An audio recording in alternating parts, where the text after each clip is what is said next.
Hey everyone, over the next 2 weeks, we're going to be going through a daily maintenance joint care routine that you can be doing for the joints of your upper and lower body. Today, we're going to be going through some exercises and movements that are going to take the joints of your upper body through their full range of motion. And so this is an awesome thing to do if you have an extra 5 or 10 minutes throughout your day, just to try to get a little bit of extra movement in and make sure that we are moving our joints through their full capacity. By doing that, we're making sure that we're not losing range of motion. We're helping to bring nutrients and blood flow to those joints to make sure that you're feeling as best as you can. And this can also be a great little self-assessment tool day to day to see if you are having any issues in those areas that you might be wanting a little bit of further help with. To start off with, we're going to move our neck through our full range of motion. And so you can follow along with me if you like. I'm going to show you one round of each exercise. With your kind of daily care, you could be doing more than that. So you could maybe be doing 2 or 3 rounds of this, but I'll show you each exercise once and you can kind of figure out how much feels good for you. So starting with the neck, what we'll do is we're going to make a really, really big neck circle. So to start off, the chin is going to come down to the chest as far as you can. So if you can almost think about touching your chin down to your chest. And then from here, you can draw your chin across your collarbone until you can't rotate any further. From here, you can dip your left ear down towards your shoulder as your chin starts to draw up towards the ceiling. You're going to reach your chin over to your right side, and so that chin is going to try to dive back down to the collarbone, and then you'll slowly sweep back down to the middle. Once we're back at that starting place, we're going to reverse. So with your chin on your chest, you're going to draw that chin across your collarbone towards the right until you can't rotate right anymore. From here, that right ear comes down to right shoulder. Chin starts to draw up in the ceiling. You're going to bring that chin over to that left side and reach for that left collarbone. And then bring that chin back on down. As you're going through that, if you are noticing that you're getting any pain on the side that is shortening, so we call that closing angle joint pain, we want to try to avoid pushing into that too much. And so instead of pushing or stretching into those kind of like pinch points, so pinch points meaning pain on the shortening side, we kind of just work around that a little bit. If you're getting a stretch on the side that's getting longer, that's totally normal, that we can push through and that's totally safe. But we just want to be a little bit careful with the discomfort on the closing side. After moving through our neck, we're going to get our upper back moving a little bit too. So with this movement, the tendency might be to try to move your neck a little bit, but we're going to try to avoid moving the neck as much as we can. The goal is to move kind of between the lower neck and the bottom of your rib cage with this exercise. And so what we can do is bring those arms just across your shoulders like this, and then I'll just draw my chin down a little bit and try to keep it in this position the whole time. The movement looks the exact same, so what I'm going to do is I'm going to start by flexing through my back. So my elbows are going to kind of draw down towards my hips until I can't flex through my back anymore. From here, I'm going to start to rotate through that upper back. So I'm rotating to the left as far as I can until I start to feel that end point where I can't go any further. My left shoulder starts to dip towards my left hip, and my sternum or my chest bone starts to draw up towards the ceiling, so I'm extending through my back. My right shoulder starts to dive towards my right hip. I'm going to rotate right as hard as I can, and then I'm going to start to draw back down to that start position, so that flex position of that upper back. From here, we're going to reverse, so we're going to rotate right, dive that right shoulder towards that right hip, starting to draw that chest bone up towards the ceiling. Left shoulder goes towards left hip, rotating left as hard as we can. Now we're bringing that all back down to that start position, so that flex position. And so that's a big joint circle for that upper back area. We're going to move through our shoulder blades a little bit as well. So with this, what you can do is you can hold on to a block if you want to. If you don't have any equipment around you, you can just kind of bring your arms out like this. From here, you're going to think about bringing your shoulder blades up towards the ears as far as you can. So you're going to shrug, shrug, shrug. Bring those shoulders as close to the ears as you possibly can. You'll start to protract, so pushing those shoulder blades forward, rounding at the shoulders. Then you're going to start to bring those shoulder blades down. So we're going to depress them. From here, you can hold them in depression and start to retract. So pull those shoulder blades back and down.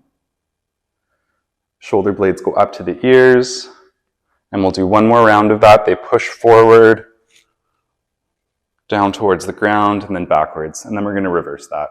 So holding this in shoulder blade depression, we're going to protract the shoulders, pushing them forward. Shoulders come up towards the ears, backwards into retraction, and then down into depression, and then one more nice big slow circle there. And you could do, once again, a couple of rounds of this if this feels good for you. So that was the shoulder blade that was moving. We're also going to do a big circle for the actual shoulder joint itself, so the ball and socket joint where the shoulder blade meets the upper arm bone. For this one, we want to actually try to avoid moving the shoulder blade as much as we can. We let that move last time, and so this time we're really going to focus on getting most of the movement from this joint right here. We'll start with the right arm, and so with this one, you can make a fist or you can have the hand open. It doesn't really matter.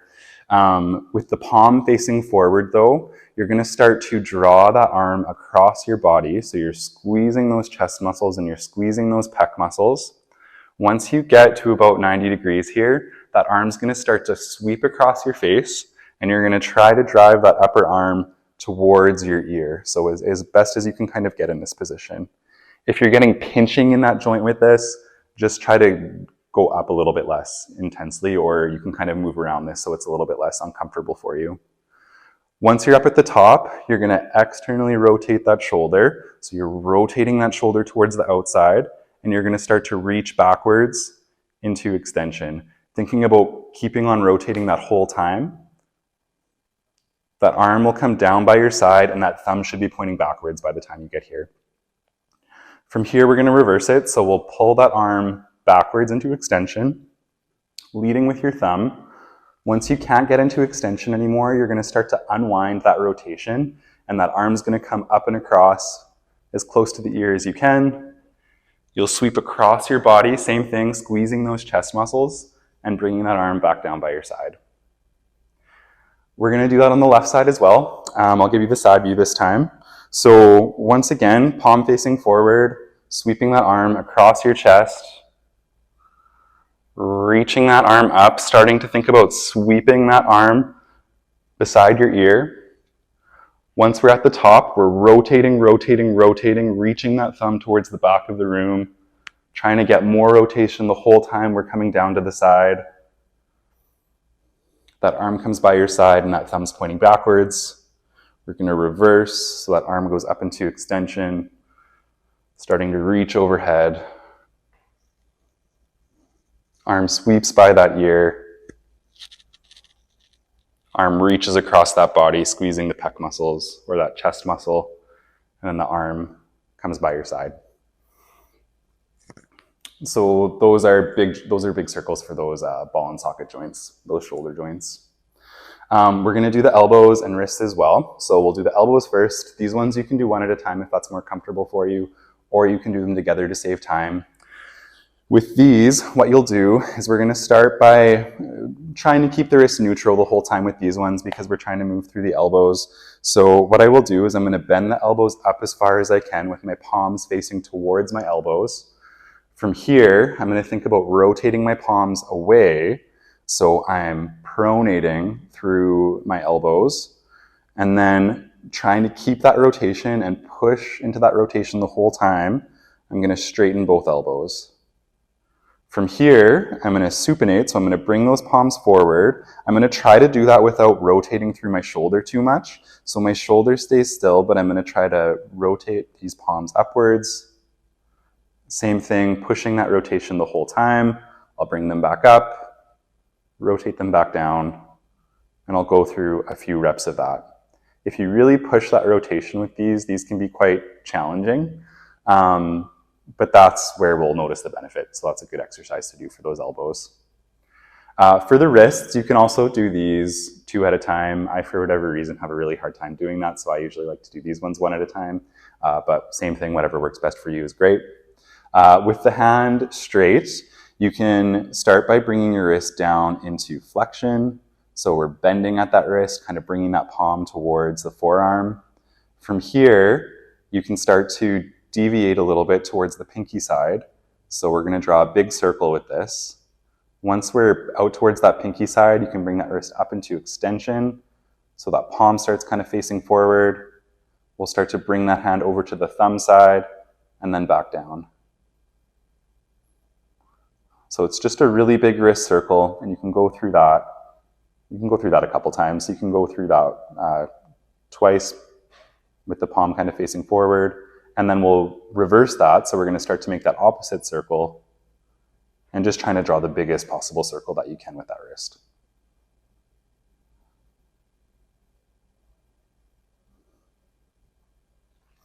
And so that's kind of a nice daily maintenance routine for those upper body joints. Next week, we're going to be going through very similar stuff for the lower body. So we'll kind of start at the lower back and work our way down. Doing one or both of these daily can make a huge, huge difference in how those joints are feeling. We use these types of exercises a lot in the kin stretch classes that we are offering at the clinic. And so if you're interested in getting a little bit of help with your mobility or practicing some of these in a supervised group setting, give the clinic a call or contact myself and we can give you more information about those types of classes that we're offering at the clinic.